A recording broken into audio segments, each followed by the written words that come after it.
नमस्कार साथियों, स्वागत है आप सभी का हमारे निर्मल क्लासेस यूट्यूब चैनल पर। और आज आपके लिए अगला जो टॉपिक होगा राजस्थान ज्योग्राफी को लेकर के, वो है राजस्थान की मिट्टियाँ, राजस्थान की मृदा के बारे में, सॉइल ऑफ राजस्थान। तो ये रीट मेंस का टॉपिक है। जो भाई बहन रीट की तैयारी कर रहा है मेंस की, वो मेंस की तैयारी करता रहे, और प्री की तैयारी करने वाला प्री की तैयारी करता रहे।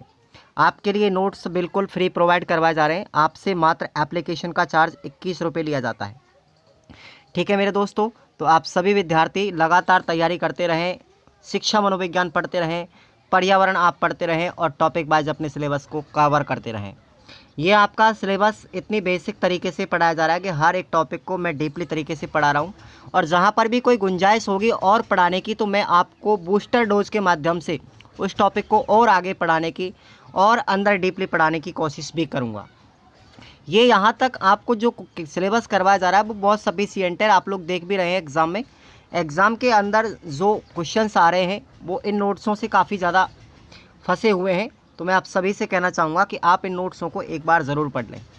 और ये सब एनसीईआरटी बुक्स जो है हमारी 6 से लेकर के 12वीं तक की बुक हैं, उन सभी बुकों से मैंने ये नोट्स तैयार किए हैं। और साथ साथ आपके हिंदी एकेडमिक जो इंस्टीट्यूट है उनसे भी मैंने इन नोट्सों को तैयार किया गया है। अच्छे अच्छे जो हमारे पुस्तकों के लेखक हैं उन सभी से मैंने इस मटेरियल को लेवल 1 और लेवल 2, ये जो जीके चल रहा है ना, ये लेवल 1 और 2 दोनों के लिए है। तो चलिए आज हम बात कर लेते हैं। उससे पहले आप सभी विद्यार्थी जो हमारे चैनल पर पहली बार विजिट करता है वो सब्सक्राइब करे बिना बिल्कुल भी नहीं रहे और लगातार क्लासों को लेते रहे। ये मत सोचिएगा कि छोटा यूट्यूबर है, छोटा चैनल है तो क्या बड़ा धमाका नहीं कर सकता। बिल्कुल, एक कोई भी यूट्यूबर की शुरुआत हमेशा ज़ीरो से होती है और एक बड़ी मंजिल तक पहुंचता है वो। ठीक है ना। तो ये आप सभी अगर इस चैनल को सपोर्ट करें तो आप एक अच्छी ऊंचाई तक ले जा सकते हैं। और मैं आपको जैसे भी यहाँ से आपको हेल्प मिल रही है, आप उस हेल्प को गेन करते रहें। तो बात करते हैं सबसे पहले मृदा की परिभाषा क्या है। देखो, एक बेसिक से अगर हम किसी चीज़ को स्टार्ट करते तो अच्छा समझ में आता है, वरना कोचिंगों में तो आप कितना भी पढ़ के आ जाओ, मेहनत तो आपको खुद को करनी पड़ेगी। ऐसा कोई मेरे पास एंटीबायोटिक डोज भी नहीं है, किसी इंस्टीट्यूट के पास भी नहीं है कि आपको उस डोज को दे देगा और आप सीधे उसको खा करके और पेपर अच्छा कर पाओगे। मेहनत आपको करनी पड़ेगी, साथ साथ ध्यान रखेंगे। तो बात करेंगे आज हम मृदा। मृदा की परिभाषा की अगर बात करें तो देखिए, भूपृष्ठ पर असंगठित पदार्थों की वह ऊपरी परत जो कि मूल चट्टानों या वनस्पति के योग से निर्मित होती है, क्या कहलाती है? मिट्टी कहलाती है, यानी मृदा कहलाती है। तो ये परिभाषा तो नॉर्मल सी आप सभी लोग जानते भी हैं, लेकिन प्रश्न किस तरीके से पूछा जाता है उसको भी हम यहाँ पर डिफाइन करेंगे। और रीट 2023 के अंदर लेवल 1 में जो प्रश्न पूछा गया था वो कहाँ से पूछा गया था उसको भी मैं आपको बताऊँगा। तो सबसे पहले हम बात करेंगे, पहला पॉइंट है राजस्थान में मिट्टियों का वर्गीकरण। तो मिट्टी सामान्य वर्गीकरण किस तरीके से किया गया, मिट्टी कितने प्रकार की होती है सामान्य वर्गीकरण के अनुसार, वो देखिएगा। सबसे पहले मिट्टी का प्रकार आता है हमारा रेतीली मिट्टी, जिसको हम बलुई मिट्टी भी कहते हैं और इसको मरुस्थली भी मिट्टी कहते हैं। ये प्रश्न आपको याद रखने हैं। इस तरीके से आपसे किसी भी मिट्टी के अन्य नाम भी पूछे जा सकते हैं दोस्तों।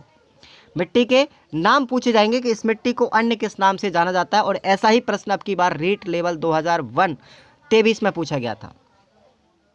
तो देखिएगा, रेतीली जो मिट्टी है उसको हम बलुई मिट्टी भी कहते हैं, उसको हम मरुस्थली मिट्टी भी कहते हैं, उसको हम रेगिस्तानी मिट्टी भी कहते हैं।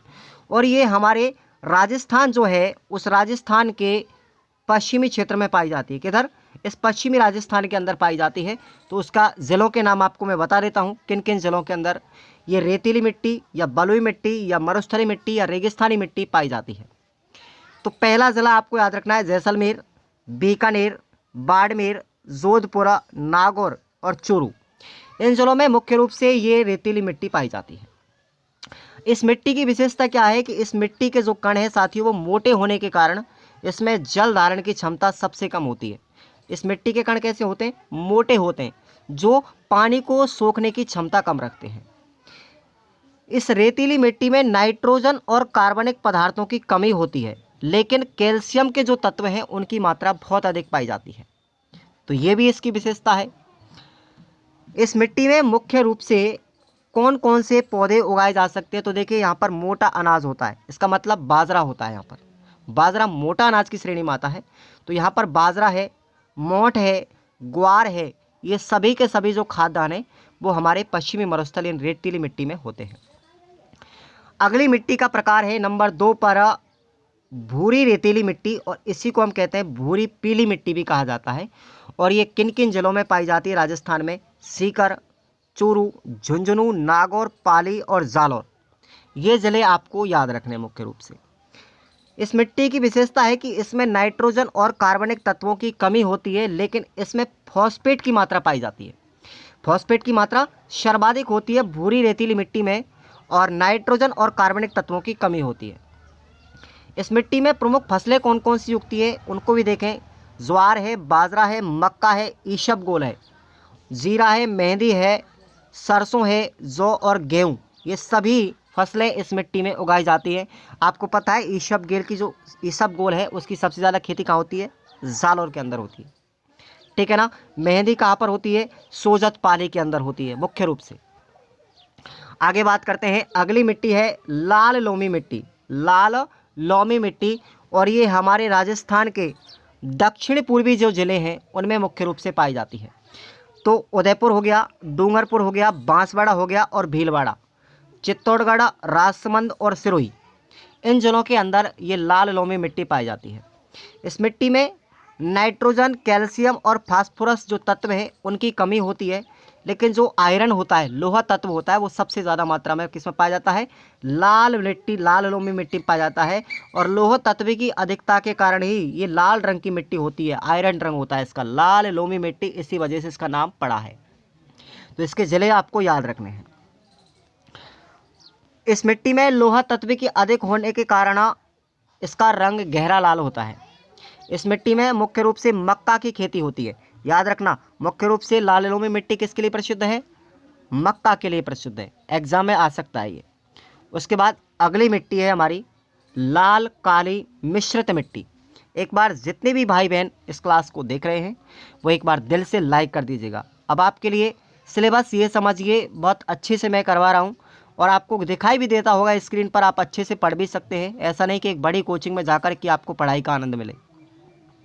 तो लाल काली जो मिश्रित मिट्टी है साथियों, वो राजस्थान में उदयपुर, डूंगरपुर, बांसवाड़ा, प्रतापगढ़ और चित्तौड़गढ़, इन जिलों के मध्य में पाई जाती है। इस मिट्टी में नाइट्रोजन, कैल्शियम और फास्फोरस एवं फास्फेट, इन सभी तत्वों की कमी पाई जाती है, ठीक है ना। इसमें सबसे ज़्यादा कमी पाई जाती है नाइट्रोजन की, कैल्शियम की, फास्फोरस की और फास्फेट, इन सब की कमी होती है इसमें लाल काली मिट्टी में। और इसका क्षेत्र भी आपको याद रखना है, डूंगरपुर, बांसवाड़ा, उदयपुर, प्रतापगढ़ और चित्तौड़गढ़। लाल काली जो मिश्रित मिट्टी है उसके कण छोटे छोटे होते हैं, इस कारण से ये मिट्टी कपास, गन्ना और चावल, इन तीनों ही फसलों के लिए उपयोगी है। उसके बाद लाल पीली मिट्टी, कौन सी है? लाल पीली मिट्टी है, और ये इसका क्षेत्र याद रखना, सवाई माधोपुर, भीलवाड़ा, अजमेर और टोंक, इन जिलों में मुख्य रूप से पाई जाती है। सवाई माधोपुर, भीलवाड़ा, अजमेर और टोंक। इस मिट्टी में नाइट्रोजन, कैल्शियम तत्वों की कमी होती है, लेकिन इसमें क्या पाया जाता है? लोहा ऑक्साइड पाया जाता है। लोहा ऑक्साइड होने के कारण ये लाल और पीले रंग की दिखाई देती है। अगली मिट्टी है काली मिट्टी। काली मिट्टी ये मुख्य रूप से साथियों अपने हाड़ौती क्षेत्र में मिलती है, और हाड़ौती में आप जानते हो 4 जिले आते हैं। कितने? 4 जिले, कोटा, बूंदी, बारा और झालावाड़, सब जानते हैं इस चीज़ को आप लोग। काली मिट्टी यहीं पर मुख्य रूप से पाई जाती है। इस मिट्टी में कपास का उत्पादन सबसे अधिक होता है, इसलिए इसको हम कपासी मिट्टी भी कहते हैं। और 2 बार प्रश्न एग्जाम में पूछा जा चुका है, कपास के लिए सबसे उपयुक्त मिट्टी कौन सी है? काली मिट्टी है। और अब जो रीट लेवल 1 में पूछा गया था प्रश्न 2023 में, वो पूछा गया था इस काली मिट्टी का नाम क्या है, तो उसमें ऑप्शन दिया गया था रेगुर मिट्टी। क्या था? रेगुर मिट्टी था। भाई रेगुर मिट्टी किसका नाम है? काली मिट्टी का ही नाम है। आगे हम डिफाइन करेंगे आगे चल के। इस मिट्टी में नाइट्रोजन, कैल्शियम तत्वों की कमी और जैविक पदार्थ तत्व और पोटास की क्या होती है? अधिकता होती है। नाइट्रोजन और कैल्शियम कम मात्रा में पाया जाता है, लेकिन जो जैविक पदार्थ हैं और पोटाश की मात्रा सबसे ज़्यादा इस काली मिट्टी में पाई जाती है, जिसकी वजह से ये कपास के लिए सबसे ज़्यादा उपयुक्त मानी जाती है। इस मिट्टी में कपास के अलावा गन्ना, चावल और खट्टे रसदार फल सबसे ज़्यादा उपयुक्त होते हैं। आप जानते हो संतरा जो है खट्टे पदार्थों में आता है, और इस संतरा की खेती सबसे ज़्यादा कहाँ होती है? झालावाड़ के अंदर होती है। कहाँ होती है? झालावाड़। और इसी वजह से झालावाड़ को हम राजस्थान का नागपुर भी कहते हैं। ठीक है ना। आगे चलते हैं। अगली मिट्टी है जलोढ़ मिट्टी।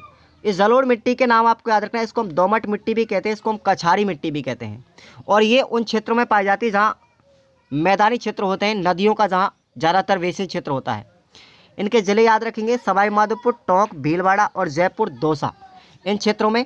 उसके साथ साथ ये माही नदी का जो बेसिन क्षेत्र है, माही नदी डूंगरपुर बांसवाड़ा साइड में उधर भी है, और चंबल बेसिन क्षेत्र में तथा बनास बेसिन क्षेत्र, इन सब में क्या पाई जाती है, जलोढ़ मिट्टी पाई जाती है। जो हमारी नदियों के क्षेत्र हैं जहाँ पर जलोढ़ मृदा पाई जाती है ज़्यादातर, तो 3 नदियों का क्षेत्र याद रखना है, चंबल, बनास और माही।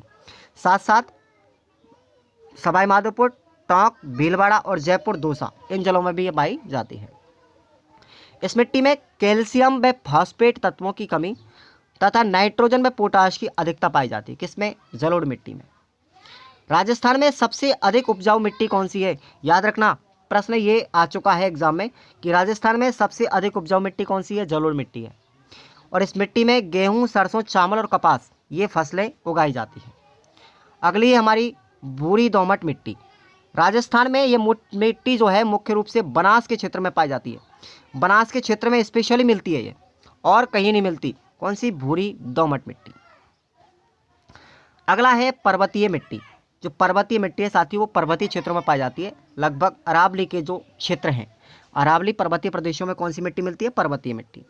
उसके बाद भूरी जलोढ़ मिट्टी, ये गंगानगर और हनुमानगढ़, ये मात्र राजस्थान के 2 जिले साथियों जिनमें भूरी जलोढ़ मिट्टी पाई जाती है। जलोढ़ कैसी है, भूरे रंग की, वो गंगानगर और हनुमानगढ़ में पाई जाती है। उसके बाद अगली मिट्टी का प्रकार है लवणीय मिट्टी। अब लवणीय जो मिट्टी है साथियों, राजस्थान में गंगानगर, बीकानेर, बाड़मेर और जालौर, इन 4 जिलों में पाई जाती है मुख्य रूप से। इस मिट्टी में लवणीय व क्षारीय तत्वों की अधिकता होने के कारण सबसे अनुपजाऊ मिट्टी है। इसमें कोई भी खेती नहीं होती, अनुपजाऊ है, क्योंकि यहाँ पर लवण ज़्यादा मात्रा में पाए जाते हैं, क्षार बहुत ज़्यादा पाए जाते हैं। इसमें इस क्षारीयता को कम करने के लिए, लवणीयता को कम करने के लिए इस मिट्टी में जिप्सम, हरी खाद और रॉक फॉस्फेट आदि जैसे रासायनिक पदार्थों का क्या किया जाता है, उपयोग किया जाता है। इस मिट्टी को फसल के लिए उपयोगी बनाया जाता है, तो याद रखेंगे ये। अब हम बात करते हैं, हमने पढ़ा सामान्य वर्गीकरण मिट्टी का, और अब पढ़ेंगे वैज्ञानिक वर्गीकरण। वैज्ञानिक वर्गीकरण के आधार पर कितने भागों में बांटा गया है, 5 उपभागों में मिट्टी को बांटा गया है, और उनके क्षेत्र भी आपको हम बताएंगे। प्रश्न इनमें से कई बार पूछा गया है। वर्ष 1991 में अमेरिका कृषि वैज्ञानिकों ने विश्व की जो मिट्टी है उनको विभिन्न गुणों के आधार पर 11 प्रकारों में विभाजित किया था, जिससे मिट्टी का नवीन वर्गीकरण कहते हैं। कितने भागों में, 11 प्रकार की मिट्टी बताई थी वैज्ञानिक वर्गीकरण के आधार पर। अब ये जो 11 प्रकार की मिट्टी है, हमारे पूरे विश्व की 11 प्रकार की मिट्टी बताई, लेकिन उनमें से राजस्थान में मिट्टी कितने प्रकार की पाई गई, 5 प्रकार की मिट्टी पाई गई। 5 प्रकार से वर्गीकरण किया गया राजस्थान में मिट्टियों का वैज्ञानिक तौर पर। उनमें से पहले नंबर की आती है एरिडोसोल्स। कौन सी है, एरिडोसोल्स। इसको हम शुष्क मिट्टी कहते हैं, और ये राजस्थान के किन किन जिलों में पाई जाती है उसको भी आप लोग ध्यान से देखना।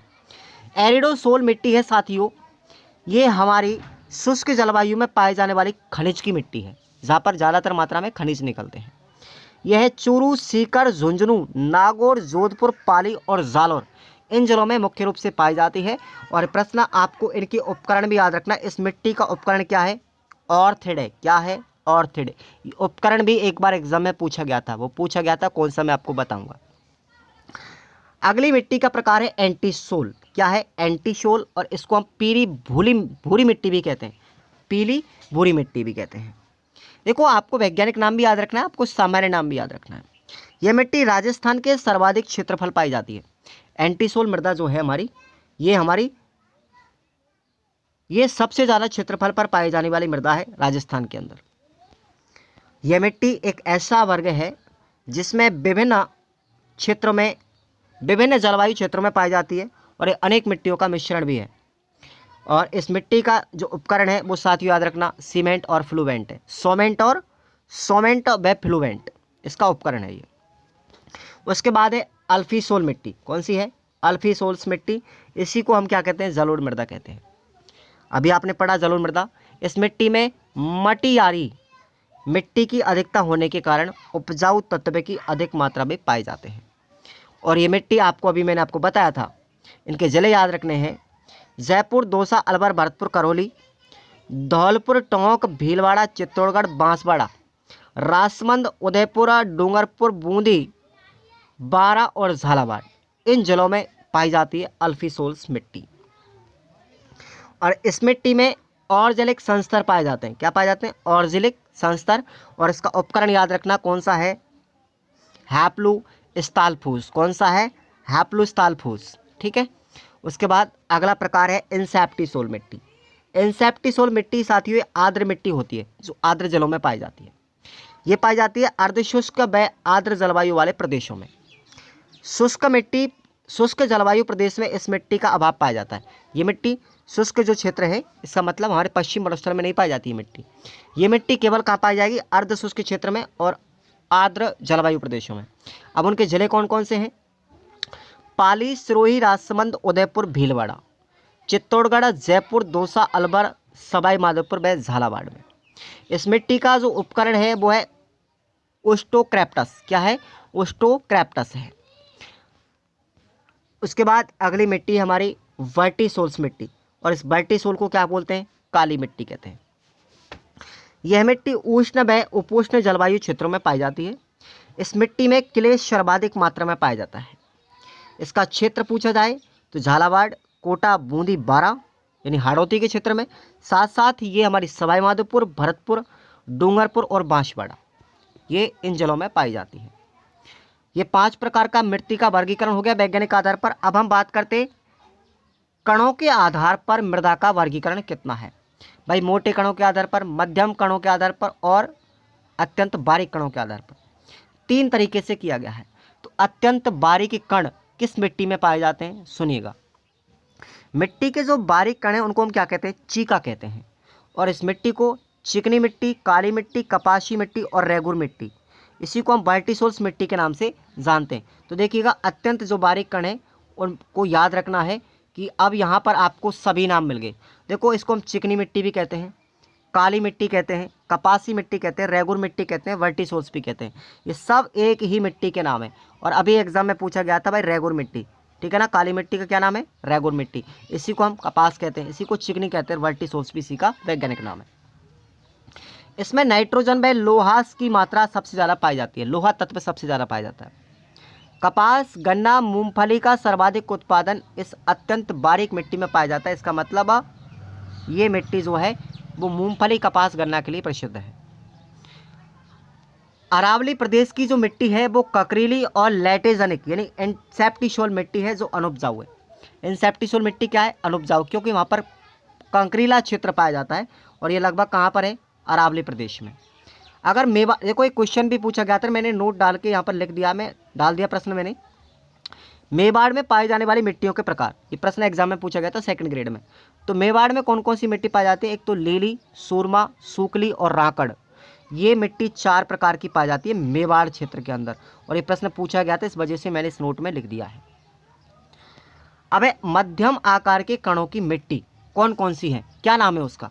तो देखो, इसको हम दोमट, कछारी, खादर या जलोढ़, इसी को हम कांप मिट्टी, और वैज्ञानिक नाम क्या है? अल्फी-सोल्स मिट्टी भी इसको कहते हैं। दोमट, कछारी, खादर, जलोढ़, कांप मिट्टी, और वैज्ञानिक नाम है इसका अल्फी-सोल्स मिट्टी। यह मिट्टी राजस्थान के पूर्वी मैदानी भागों में पाई जाती है। जैसे बनास का क्षेत्र है हमारा, माही का क्षेत्र है हमारा, चंबल का क्षेत्र है हमारा, सवाई माधोपुर, जयपुर, दौसा, टोंक, उधर पाई जाती है ये। और ये विश्व की सबसे उपजाऊ मिट्टी है, मैंने आपको अभी पढ़ाया भी था। उसके बाद है अत्यंत मोटे कण वाली मिट्टी। तो ये मिट्टी जो है साथियों, इसको हम बालू, बलुई, रेतीली, लवणीय, अम्लीय या फिर इसको एरिडोसोल मिट्टी भी कहते हैं, जो राजस्थान के पश्चिमी क्षेत्र में पाई जाती है। और राजस्थान के पश्चिमी क्षेत्र में लगभग 12 जिलों में मिट्टी पाई जाती है, ठीक है, जो हमारे एरिड जोन के अंदर आ रहे हैं, शुष्क क्षेत्र में। इसमें कैल्शियम की मात्रा सबसे ज़्यादा होती है। और इसमें फसलों के नाम पूछे जाएँ तो बाजरा, दालें, ग्वार सर्वाधिक मात्रा में होती है, मोटे अनाज वाली फसलें। अब पीएच मान के आधार पर मिट्टियों के प्रकार, किसी भी तरीके से प्रश्न पूछा जाए, मैंने सब तरीके के प्रकार आपको पढ़ा रहा हूँ। मिट्टी में घुले हुए खनिज को आयन कहा जाता है। और मिट्टी के गुणों की पहचान हाइड्रोजन आयन के आधार पर की जाती है। तो ये हमारे पीएच मान के आधार पर बात करें तो मिट्टी 3 प्रकार की होती है। सुनिए कौन कौन सी है। पीएच मान 3 प्रकार का होता है, या तो लवणीय होगा, कौन सा सबसे, या तो अम्लीय, या अम्लीय होगी मिट्टी, या फिर क्षारीय होगी, ठीक है, या फिर उदासीन होगी। तो ये हमारे पीएच मान यही तो होता है। तो हमारी अम्लीय, क्षारीय और लवणीय, उदासीन जिसको हम बोलते हैं। तो ये 3 प्रकार है हमारी मिट्टी के पीएच मान के आधार पर। उदासीन मिट्टी देखिए, इस मिट्टी का पीएच मान जो है 7 होता है।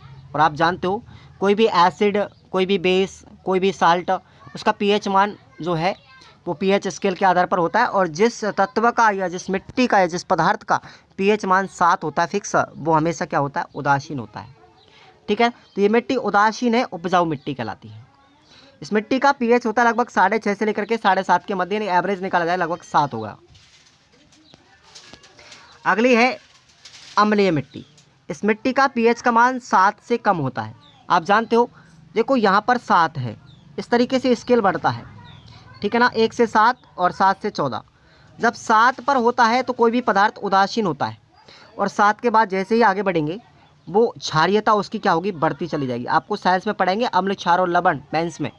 तो 7 से ऊपर बढ़ेगी तो क्षारीयता का मान बढ़ेगा, और 7 से जैसे जैसे 1 की तरफ आएंगे तो इधर लवणीयता का मान बढ़ेगा, उसका अम्लीयता क्या होगी, इसका इधर अम्लीयता इसकी हो जाएगी, इधर अम्लीयता बढ़ेगी, ठीक है, और इधर इसकी क्षारीयता बढ़ेगी, इधर क्षारीयता और इधर अम्लीयता बढ़ेगी। और यहाँ पर क्या होता है, इसका न्यूट्रल होता है, ये उदासीन। तो जब मिट्टी का पीएच 7 से कम होगा तो वो अम्लीय होती है। इसमें कैल्शियम तत्व की अधिकता होती है, जिसमें समाधान के लिए, अब जब कैल्शियम तत्वों की अधिकता है मतलब पीएच का मान कम है, अम्लीय है, तो उसमें क्या मिलाया जाएगा, या तो चूना मिलाया जाएगा या फास्फोरस या जस्ते का चूर्ण का उपयोग किया जाता है ताकि मिट्टी को उपयोगी बना सके। उसके बाद है क्षारीय मिट्टी। क्षारीय मिट्टी, इस मिट्टी का पीएच 7 से अधिक होता है, जिसमें तेलीय, मगरा, थारा, लवणीय, क्षारीय, ऊषर, नमकीन, रेह इन मिट्टी के नामों से जाना जाता है। ये नाम आपको याद रखने। क्षारीय मिट्टी को कई नामों से जानते हैं, जैसे तेलीय मिट्टी, मगरा मिट्टी, थारा मिट्टी, लवणीय मिट्टी, क्षारीय मिट्टी, ऊषर मिट्टी, नमकीन मिट्टी और रेह मिट्टी। ये नाम, एक नाम है, आपको याद रखने हैं। इस मिट्टी में क्या होगा कि sodium carbonate, sulphate, chloride, calcium व मैग्नीशियम की सबसे ज़्यादा मात्रा पाई जाती है। और इस क्षारीयता को दूर करने के लिए आप लोग जानते हैं किसका उपयोग किया जाता है, जिप्सम का प्रयोग किया जाता है, तब जाकर के इस मिट्टी को उपयोगी बनाया जाएगा। अब राजस्थान में मिट्टी से संबंधित बहुत सारी समस्या भी आती है। भाई मिट्टी का अपरदन भी तो हो सकता है। तो मृदा का जो अपरदन है वो कई तरीके से होता है, या तो वो जल के साथ तीव्र प्रवाह करेगी, वायु से भी अपरदन हो सकता है, हिमस्खलन या भूस्खलन के द्वारा भी मिट्टी का अपरदन हो सकता है। मिट्टी एक स्थान से दूसरे स्थान पर चली जाती है, और इसी को हम बोलते हैं मृदा का अपरदन, मृदा का अपक्षरण या मृदा का स्थानांतरण। अब देखिएगा भूमि आवरण का अपरदन किस तरीके से है।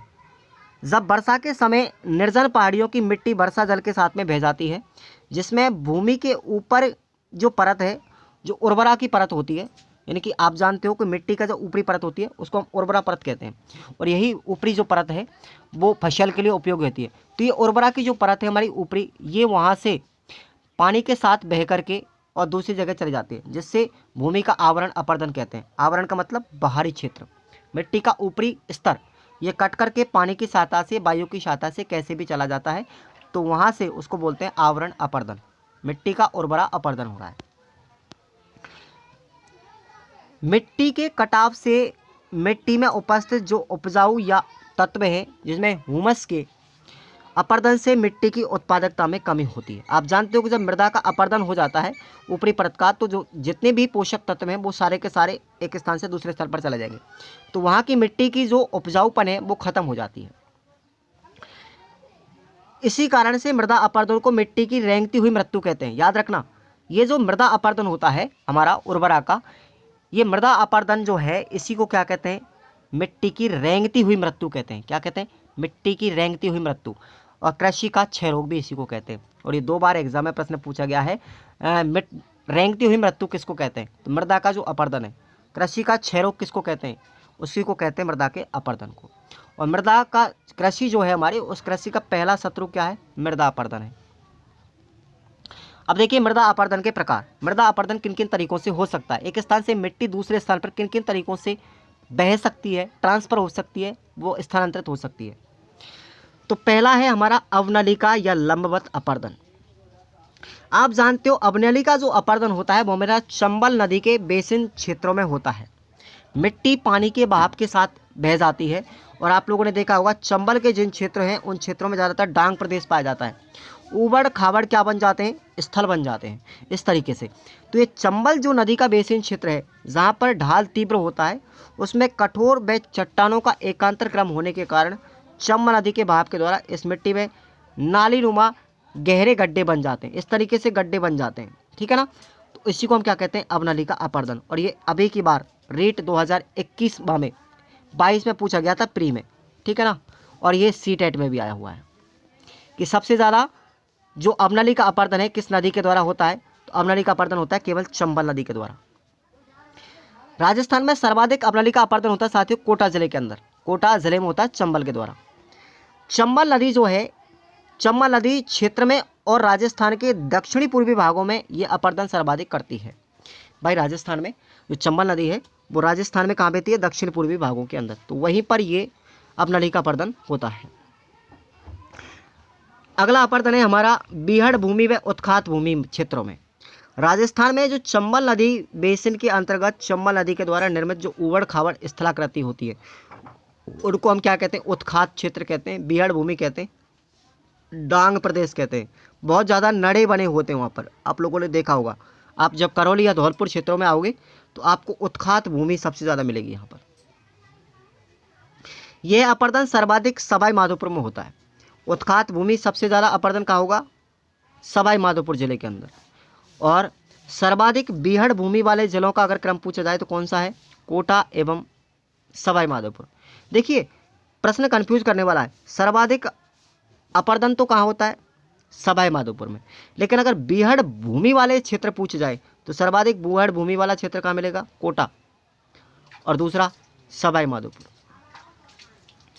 अगला है हमारा जल एवं चादरी अपर्दन। जल एवं चादरी अपर्दन क्या है, तो देखिएगा वर्षा के जल या नदी के द्वारा मिट्टी की ऊपरी परत को बहा देना जल या चादरी अपर्दन कहलाता है, यानी पानी के साथ में मिट्टी का कटाव। और ये सर्वाधिक अपर्दन होता है साथियों सिरोही व राजसमंद जिले के अंदर, कई बार पूछा गया है एग्जाम में। एक बार सब विद्यार्थी लाइक कर दो वीडियो को साथियों। अगला है हमारा वायु के द्वारा अपर्दन, इसको बोलते हैं परत अपर्दन। राजस्थान में जिन क्षेत्रों में बहुत ज़्यादा तीव्र मात्रा में हवाएं चलती हैं वहाँ की मिट्टी एक स्थान से दूसरे स्थान पर चली जाती है, और इसी को क्या कहते हैं, वायु अपर्दन या परत अपर्दन। ये सर्वाधिक परत अपर्दन होता है पश्चिमी राजस्थान के अंदर, और जिला पूछा जाए तो जैसलमेर। और सबसे कम परत अपर्दन कहाँ होता है, वायु अपर्दन धौलपुर में, क्लियर। और इस अपर्दन को रोकने के लिए एक पेड़ भी लगाया जिसको बोलते हैं हम इजरायली वृक्ष, यानी इसको सुबबुल खेजड़ी का पेड़ बोलते हैं, ठीक है ना। अगला है धरातलीय अपर्दन। तेज वायु जल और नदियों के द्वारा धरातल की ऊपरी परत को स्थानांतरित कर देना क्या कहलाता है, धरातलीय अपर्दन कहलाता है। अब एक सेम समस्या भी पाई जाती है जिसको हम बोलते हैं जनाधिक्यता। सेम समस्या क्या है सुनिएगा, कई बार एग्जाम में पूछी गई है। सेम समस्या साथियों मरुस्थलीय प्रदेशों में पाई गई थी। मरुस्थलीय प्रदेश में चूना पत्थर विस्तार होने के कारण नहरों तथा नदियों का जल भूमि में गहराई तक नहीं पहुंच पाता, जिसके कारण दलदल भूमि बन जाती है। और ये ज़्यादातर कहाँ पे जाती है, गंगानगर और हनुमानगढ़ जिले में। कहाँ पर, गंगानगर और हनुमानगढ़ जिले में पाई जाती है दलदली क्षेत्र। तो वहाँ पर ये समस्या होती है सेम समस्या। इसका सेम समस्या नाम क्यों पड़ा वो भी आपको मैं बता रहा हूँ। देखिएगा जब ये दलदली क्षेत्र उन जिलों में पाया जाता है गंगानगर हनुमानगढ़ के आसपास, तो वहाँ की इस समस्या को रोकने के लिए सरकार ने यूकेलिप्टस के पौधे लगाना प्रारंभ किया था। और ये हमारा था सफ़ेदा का पौधा होता है, सफ़ेदा का पेड़ जो लंबा लंबा बनता है ना, जिसकी बल्लियाँ बांस बनाए जाते हैं, बल्लियाँ जैसी बनाई जाती है, ठीक है ना। और वो हमारे उसमें लगाई जाती है सैटरिन के काम में। तो वो हमारा यूकेलिप्टस का पौधा है। इस यूकेलिप्टस के पौधे को लगाया गया इस समस्या को रोकने के लिए से, ठीक है ना। तो अब ये जो हमारा यूकेलिप्टस का पौधा है ये समस्या को लगाया तो रोकने के लिए गया था, लेकिन इससे भूमि और ज़्यादा दलदली हो गई, क्योंकि हम जानते हैं कि ये समस्या तो बढ़ी, साथ साथ ये जो यूकेलिप्टस का पौधा है ये एनवायरनमेंट के लिए घातक भी है। और इसी को हम कहते हैं पर्यावरण का प्रदूषक। इसी पौधे को कहते हैं पर्यावरण का प्रदूषक। इससे बहुत ज़्यादा मात्रा में प्रदूषण होता है। और इस प्रदूषण देखो एक समस्या तो थी हमारी कौन सी, पहली समस्या तो थी हमारी दलदली भूमि का होना, दूसरी समस्या होगी कि वातावरण को प्रदूषित करने लगा। तो एक समस्या ये, दूसरी समस्या ये, समस्या के साथ समस्या का होना, दैट इज सेम समस्या। और इसी वजह से इस प्रॉब्लम को क्या बोला, समान समस्या या सेम समस्या के नाम से जाना जाएगा। अगली है इंडो डच जल निकासी परियोजना। इसका मतलब सुनिएगा, यह योजना नीदरलैंड का पुराना नाम क्या था, हॉलैंड के नाम से, इस नीदरलैंड के सहयोग से 2003 में चल रही थी। और इस योजना के तहत में इस दलदल को रोकने के लिए यूकेलिप्टस के पौधे लगाए गए थे। ये यूकेलिप्टस के पौधे जो सेम समस्या थी वो किस में लगाए गए, इंडो डच जल निकासी परियोजना के तहत में। ये नीदरलैंड की परियोजना थी। यूकेलिप्टस जो पौधा है पर्यावरण का प्रदूषक होता है, और इस दलदल की समस्या को रोकने के लिए अब यूकेलिप्टस का पौधा जब पर्यावरण को प्रदूषित कर रहा है तो अब उसको सरकार ने लगाना बंद कर दिया। अब क्या नया सॉल्यूशन ढूंढा कि इस दलदल को रोकने के लिए सरकार ने जिप्सम का उपयोग प्रारंभ किया था। इसलिए जिप्सम जो है वो हमारा मित्र है, ठीक है ना। और ये सर्वाधिक सेम समस्या कहाँ पाई जाती है, ये पांडुपोल हनुमानगढ़ में। ये प्रश्न 2 बार एग्जाम में आ चुका है कि सर्वाधिक सेम समस्या से ग्रस्त गांव कौन सा है, स्थान कौन सा है, तो पांडुपोल हनुमानगढ़। अगला है खरपतवार समस्या। देखो खरपतवार तो आप जानते हो, निराई गुड़ाई हम करते हैं ना खेती में, तो वह खरपतवार यानी फसल के साथ उगने वाले अवांछित या अनावश्यक जो पौधे हैं उनको कहते हैं खरपतवार। और एक खरपतवार को हम उखाड़ भी फेंकते हैं फसल में से। जयपुर में एक कांग्रेस घास नामक अभियान चलाया गया था इस खरपतवार को हटाने के लिए, कई बार एग्जाम में आया हुआ है। उसके बाद है मरुस्थलीकरण क्या है। राष्ट्रीय कृषि आयोग ने 12 जिलों को मरुस्थलीकरण में घोषित किया गया था। और आप जानते हो एक जैसलमेर का नाचना गांव है। देखो नाचना वो एक ऊँट की नस्ल भी है, साथ ही याद रखना, नाचना क्या है, ऊँट की नस्ल भी है। और ये भी ऊँट की नस्ल जैसलमेर में पाई जाती है और ये नाचना गांव में मिलती है। इसी वजह से इस नाचना गांव इसका नाम पड़ा था। और इस नाचना गांव में रेगिस्तान का प्रसार सबसे ज़्यादा जाना जाता है, यानी कि रेगिस्तान सबसे ज़्यादा, जो नाचना गांव है रेगिस्तान का प्रसार सबसे ज़्यादा यहीं होता है। राजस्थान के 16 जिलों में मरु विकास कार्यक्रम। अब देखो कार्यक्रम भी आपको याद रखना है, कई बार एग्जाम में पूछे गए। क्षेत्रीय विकास कार्यक्रम को मैं अलग से एक वीडियो भी बनाऊंगा। राजस्थान के 16 जिलों में मरु विकास कार्यक्रम चलाया जा रहा है, जिसमें 75% केंद्र सरकार का सहयोग और 25% राज्य सरकार के द्वारा वहन किया जाता है। देश के 142 डेजर्ट ब्लॉकों में से राजस्थान में कितने ब्लॉक हैं, 85 डेजर्ट ब्लॉक हैं। इसी कारण राजस्थान के जो 11 जिले हैं उनमें सूखा संभावित क्षेत्र कार्यक्रम चलाया जा रहा है। देख लो आप, मरु विकास कार्यक्रम कितने जिले हैं, 12 जिले। और सूखा संभावित क्षेत्र में कितने जिले हैं, 11 जिले। क्योंकि राजस्थान में 56 अकाल जो था 1899 1900 के मध्य में जो पड़ा था, 1956 विक्रम के संवत के अंदर, उस राजस्थान में 56 अकाल पड़ने से लोगों में ये सूखा कार्यक्रम चलाया गया था यहाँ की जनता की समस्या को रोकने के लिए। और इस मरुस्थल को रोकने के लिए यहाँ पर एक खिजड़ी का वृक्ष भी लगाया, प्रारंभ किया गया था। अब कुछ विशेष तथ्य आपको याद रखने इंपॉर्टेंट है ये। सर्वाधिक कृषि योग्य भूमि वाला जिला कौन सा है, गंगानगर। सर्वाधिक परती भूमि वाला जिला कौन सा है, जोधपुर। सर्वाधिक बंजर भूमि वाला जिला कौन सा है, जैसलमेर। सर्वाधिक पठारी भूमि वाला जिला कौन सा है, राजसमंद। और राजस्थान में मरु वृक्ष, अब देखो याद रखना, ये आपको मैं बता रहा हूँ, राजस्थान में मरुस्थल वृक्षारोपण व अनुसंधान केंद्र कहाँ पर है, 1952 में ये खोला गया था, 1952 में जोधपुर में। इसका नाम याद रखना कौन सा है, काजरी। क्या है, काजरी, आप लोग पढ़ भी चुके हैं। केंद्रीय भू संरक्षण बोर्ड कार्यालय कहाँ पर है, जयपुर में, और एक कहाँ पर है, सीकर में भी है, दोनों याद रखना। खड़ीन कृषि का प्रथम निर्माण जैसलमेर में किया गया था, खड़ीन कृषि भी वहाँ पर की जाती थी। और खड़ीन जो है साथियों ये कृषि का भी प्रकार है और साथ ही साथ खड़ीन जो है वो एक जल संरक्षण की पद्धति भी है। और ये जल संरक्षण की पद्धति या कृषि का जो प्रकार है वहाँ जैसलमेर में पालीवाल ब्राह्मणों ने 15वीं शताब्दी में स्टार्ट किया था। मृदा की क्षारीय खारपन को हटाने के लिए जिप्सम का प्रयोग किया जाता है। अब देखिएगा आपको कुछ परीक्षण संस्थाएं भी आपको बताते हैं। राजस्थान में प्रथम मिट्टी परीक्षण प्रयोगशाला, इंपॉर्टेंट है याद रखना, राजस्थान में प्रथम मिट्टी परीक्षण प्रयोगशाला कहाँ स्थापित की गई थी, जोधपुर में। कब की गई थी, 1958 में। लेकिन अब वर्तमान में राजस्थान में मिट्टी परीक्षण की प्रयोगशाला कितनी है, 2 है। कहाँ कहाँ पर, एक तो हमारी जोधपुर में थी पहले और अब वर्तमान में जयपुर में भी स्थापित कर दी है। राज्य में 10 जिलों में मरु प्रसार रोकने की योजना ये चलाई गई थी। कहाँ पर, पश्चिमी राजस्थान के जिलों में चलाई जा रही है। कितने जिलों में, मरु प्रसार रोक योजना ये 10 जिलों में क्रियान्वित की जा रही है। तो आप सभी को आज का क्लास कैसा लगा साथियों, आप लोग कमेंट करके बताएंगे, अपनी दिल की आवाज़ को मेरे तक पहुंचाएंगे। और आपको अगर वीडियो अच्छा लग रहा है तो आप लोग रोज़ क्लास लेंगे, Rajasthan geography, Rajasthan history, psychology, ABS और आपको धीरे धीरे और भी सब्जेक्ट कराई जाएंगी।